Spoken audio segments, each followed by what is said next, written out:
Have you ever found yourself doom scrolling, wondering if the headlines about rising tensions between the UK and Russia could actually lead to war? It's a heavy question, and one that deserves a calm, clear-eyed look. Let's break down what's really happening, separate the facts from the fear, and explore the chances of an actual conflict. First, let's get the big picture.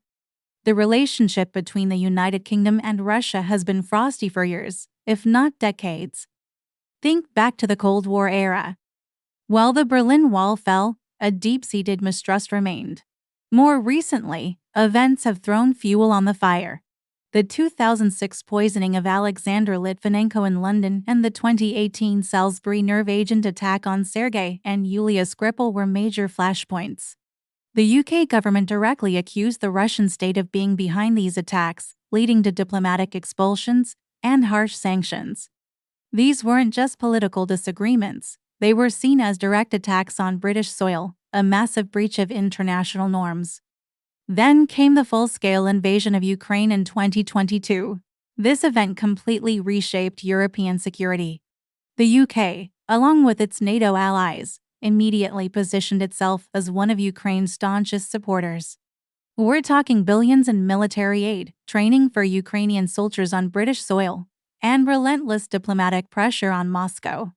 From the UK's perspective, this isn't just about defending Ukraine, it is about defending the principle of national sovereignty and pushing back against what it sees as Russian expansionism. Prime Minister after Prime Minister, from Boris Johnson to Rishi Sunak, has made it crystal clear Russian aggression cannot be allowed to succeed. So, with all this support for Ukraine, does that put the UK on a direct collision course with Russia? This is where things get complicated. Russia has repeatedly issued stern warnings to the West. We've heard officials like Dmitry Medvedev make thinly veiled threats about the consequences of supplying Ukraine with long-range weapons that could strike inside Russia. They see this as the West, and specifically the UK, becoming a direct participant in the conflict.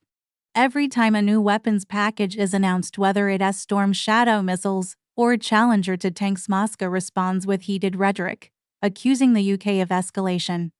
They paint a picture of NATO using Ukraine as a proxy to weaken Russia, and they've warned that this proxy war could spill over. This is where the concept of direct conflict comes in. A direct war would mean British soldiers fighting Russian soldiers. This is the scenario everyone wants to avoid, and it's why NATO's role is so crucial. The UK is a founding member of the North Atlantic Treaty Organization. The cornerstone of NATO is Article 5, which states that an attack on one member is an attack on all. This is the ultimate deterrent. If Russia were to directly attack the UK, it wouldn't just be facing the British military, it would be facing the combined might of all 32 NATO members, including the United States. This principle of collective defense is the main reason a direct, conventional war between Russia and the UK is extremely unlikely. The risk of triggering a global conflict is a price that even the Kremlin is almost certainly unwilling to pay. The potential for catastrophic escalation, possibly even to a nuclear level, is a powerful restraining force. However, war in the 21st century isn't just about tanks and trenches.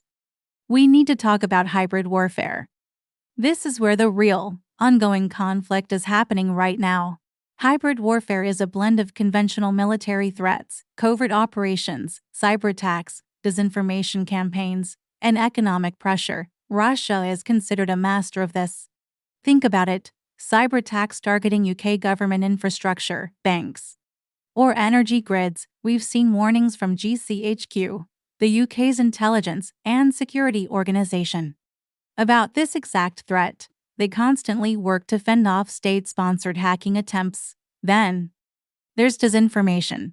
We've all seen it: online troll farms spreading false narratives designed to sow division, undermine trust in democratic institutions, and weaken public support for Ukraine. The goal is to create chaos and confusion from within, making a country weaker without firing a single shot. This is a battle being fought every single day on our phones and computer screens. Furthermore, we've seen suspected Russian intelligence gathering activities. Spy ships and submarines have been detected near critical undersea data cables and pipelines in the North Sea. Any disruption to these could cripple the UK's economy and communications. This is the shadowy front line of the conflict. It's not a declared war, but it's a persistent, hostile campaign. So, what could actually trigger a more direct confrontation? The biggest risk is miscalculation. Imagine a scenario where a British-supplied missile, fired by Ukraine, causes mass casualties in a major Russian city. Or, what if there's an accidental clash between a Russian fighter jet and a NATO surveillance plane over the Black Sea? We've already had close calls. In 2022, a Russian jet released a missile in the vicinity of a British RAF Rivet joint aircraft on patrol.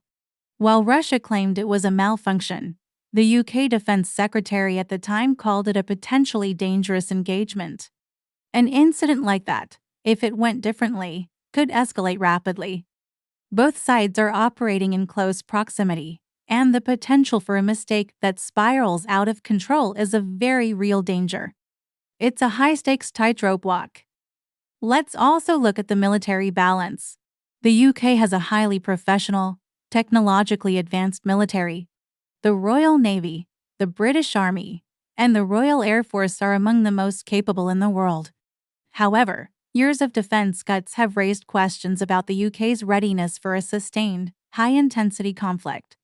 Reports have highlighted shortages in ammunition stockpiles, personnel, and equipment. The government is now trying to reverse this trend, increasing defense spending and focusing on modernizing the armed forces. But rebuilding that capacity takes time. On the other side, Russia's military has been severely degraded by the war in Ukraine. They've suffered staggering losses in both personnel and equipment. Their initial performance revealed major logistical and command and control problems. However, Russia still possesses a massive military-industrial complex, a huge population to draw from, and crucially, the world's largest nuclear arsenal. While their conventional forces may be weakened, their capacity to inflict immense damage remains undeniable. So, while the UK's military is qualitatively superior in many areas, a conflict with Russia would be a formidable challenge.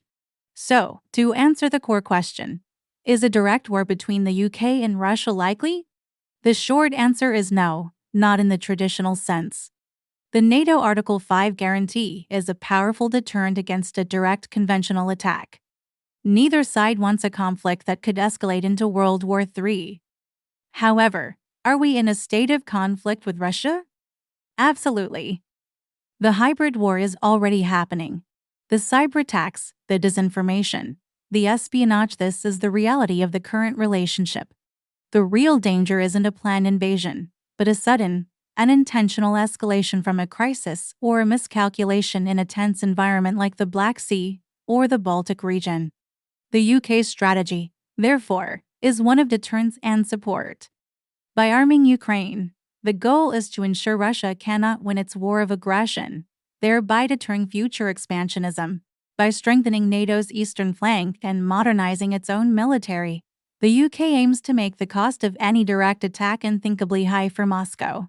It's a delicate and dangerous balancing act. We are living in a period of renewed great power competition. The post-Cold War holiday from history is over. The situation requires vigilance, strength, and clear-headed diplomacy, not panic. The chances of an all-out war remain low, but the era of confrontation is very much here to stay. Thanks for watching. It's a complex topic, and it's important to stay informed through credible sources. If you found this breakdown helpful, please like, subscribe, and hit the notification bell for more deep dives into global affairs. See you next time.